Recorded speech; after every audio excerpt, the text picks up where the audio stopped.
Welcome back to my YouTube channel. यदि channel पे नए हैं तो चैनल को सब्सक्राइब कर लीजिए और बेल आइकन दबा गलती से मत भूलना।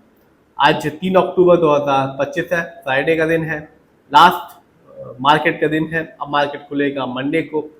ये वीडियो सिर्फ और सिर्फ एजुकेशनल पर्पज है, ना हमको स्टॉक खरीदने की सलाह देते हो ना ही बेचने की। आज बात करेंगे सुजला ट्रेडिंग एंड होल्डिंग के बारे में। 61 रुपए का शेयर प्राइस है और आज के दिन इस कंपनी ने 20% रिटर्न निकाल के दिया, जबकि लॉन्ग टर्म में भी ये कंपनी अपने शेयर होल्डर्स को माला माल कर रही है। तो जानेंगे इस कंपनी के, एनालाइज करेंगे इस कंपनी की अभी तक के रिटर्न्स को, फंडामेंटल्स को, शेयर होल्डिंग पैटर्न को और फाइनेंशियल कंडीशन को भी। सबसे पहले जानते हैं इस कंपनी के बारे में, यानी कि सुजला ट्रेडिंग एंड होल्डिंग्स के बारे में। एक नॉन बैंकिंग फाइनेंशियल कंपनी है, engaged in the business of investment in shares and securities में। और आज के दिन यदि आप देखते हैं तो जो इस कंपनी का शेयर प्राइस है वो है 61 रुपए 20 पैसे का, और एक दिन में यानी कि आज के दिन इस कंपनी का जो रिटर्न था वो था 20% का, यानी कि कमाल का रिटर्न निकाल के दिया सिर्फ एक दिन में। बात की जाए एक साल की तो आप देख सकते हैं 2024 में मार्केट डाउन था, फिर भी इस कंपनी ने अपने शेयर होल्डर्स को कह सकते हैं कि एक तगड़ा रिटर्न निकाल के दिया 83% का, यानी कि आज से ठीक एक साल पहले 2024 में इस कंपनी का जो शेयर प्राइस था वो था 34 रुपीज 70 पैसे का। तो आपने देखा कि एक साल में ही इस कंपनी का शेयर प्राइस 34 रुपए से आज के दिन हो गया 61 रुपीज का। बात की जाए लॉन्ग टर्म की, यानी कि 5 साल की, तो कंपनी ने 5 साल में अपने शेयर होल्डर्स को मालामाल किया। सिर्फ 5 साल में इस कंपनी का जो रिटर्न था 674% का था, यानी कि आज से ठीक 5 साल पहले इस कंपनी के शेयर प्राइस सिर्फ 8 रुपए का था, जो 2025 में बढ़कर हो चुका है 61 रुपए 20 पैसे का।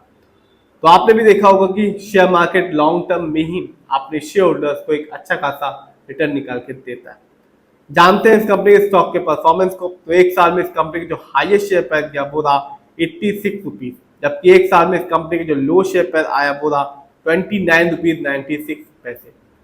देखते हैं इस कंपनी के मार्केट डेप्थ को, तो 98.82% कह सकते हैं कि बाय क्वांटिटी है, यानी कि 98.82% लोग इस कंपनी के शेयर को खरीद रहे हैं, जबकि सिर्फ 1.18% लोग ही इस कंपनी के शेयर को बेच रहे हैं।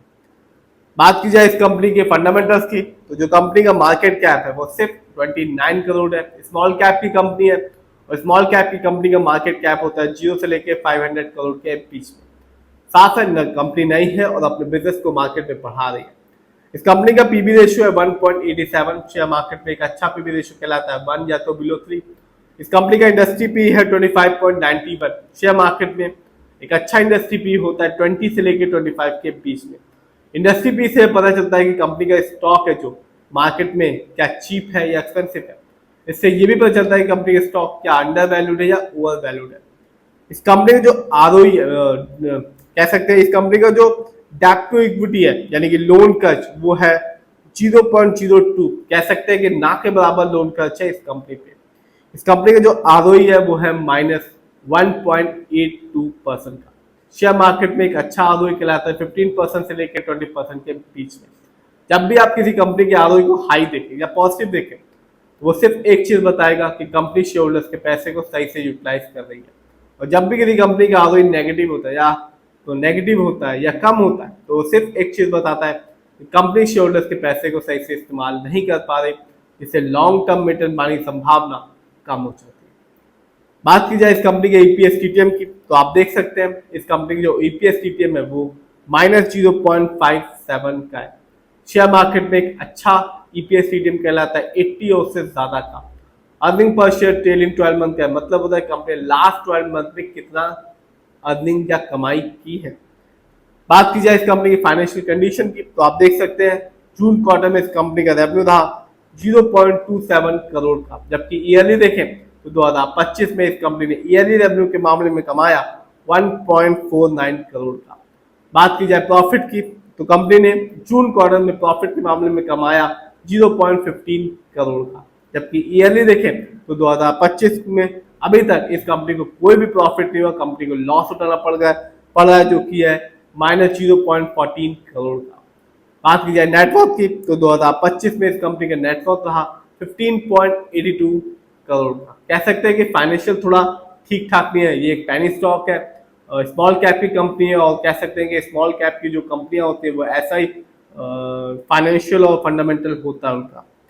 देखते हैं इस कंपनी के शेयर होल्डिंग पैटर्न को, तो साफ है रिटेलर्स यानी कि हम लोग का पैसा इस कंपनी में सबसे ज्यादा लगा हुआ है 84.43% का, जबकि दूसरे नंबर पे आते हैं प्रमोटर्स, उनकी होल्डिंग इस कंपनी में लगी हुई है सिर्फ 15.57% की। तो कह सकते हैं कि जो कंपनी है वो रिटेलर्स के दम से ही चल रही है और इस कंपनी का फंडामेंटल भी वीक है और फाइनेंशियल भी वीक है और शेयर होल्डिंग पैटर्न में प्रमोटर की होल्डिंग बहुत ही कम है और रिटेलर्स यानी कि हम लोग की होल्डिंग सबसे ज्यादा बनी हुई है, जो एक कह सकते हैं कि नेगेटिव बात होती है किसी भी कंपनी के लिए। शेयर प्राइस 61 रुपए 20 पैसे का और आज के दिन 20% रिटर्न निकाल के दिया, जबकि 5 साल में 674% रिटर्न निकाल के दिया। 8 रुपए का शेयर प्राइस था 5 साल पहले और आज है 61 रुपए 20 पैसे का। लेकिन इस कंपनी का फंडामेंटल वीक है और इस कंपनी का फाइनेंशियल कंडीशन भी कुछ स्ट्रांग नहीं है और शेयर होल्डिंग पैटर्न भी वीक है। फिर भी आप जिस भी कंपनी के शेयर को खरीदें, खुद रिसर्च करें, एनालाइज करें, अपने फाइनेंशियल एडवाइजर की राय लें, फिर अपने पैसे को शेयर मार्केट में लगाएं।